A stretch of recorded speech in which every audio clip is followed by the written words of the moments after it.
హైదరాబాద్లో కొన్ని టన్నుల బంగారాన్ని దాచిపెట్టారని మీలో ఎంతమందికి తెలుసు?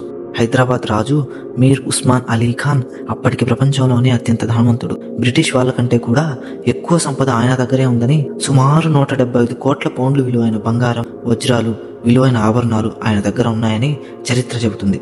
అయితే 1948 భారతదేశం విలీనానికి ముందు నిజాం రాజు తన ధనాన్ని రహస్యంగా హైదరాబాద్లోని కొన్ని రహస్య ప్రదేశాల్లో దాచిపెట్టారని చరిత్రకారులు చెప్తున్నారు. అయితే ఆ నిధి ఈ ప్రదేశాల్లో ఉండవచ్చని కొందరు నమ్ముతున్నారు. అందులో మొదటిది ఫలక్నామా ప్యాలెస్. ఇది నిజాం రాజు నివసించిన రాజభవనం. రెండవది చౌమహల్లా ప్యాలెస్. మూడవది అతి ఫేమస్ అయిన గోల్కొండ కోట. ఇందులో ఎవ్వరికీ తెలియకుండా కోట కింద మిస్టరీ రహస్య మార్గాలు ఉన్నాయని కొంతమంది నమ్ముతున్నారు. నాలుగవది ఉస్మానియా యూనివర్సిటీ. ఒక పురావస్తు పరిశోధకుడు హైదరాబాద్ చుట్టూ రహస్య భూగర్భ మార్గాలు ఉన్నాయని కనుక్కున్నాడు. పరిశోధకులు చెప్పేది ఏంటంటే కొన్ని టన్నుల బంగారం ఇప్పటికీ దొరకలేదని చెప్తారు. ఇప్పటికీ చాలా మంది ఈ నిధిని వెతుకుతున్నారట.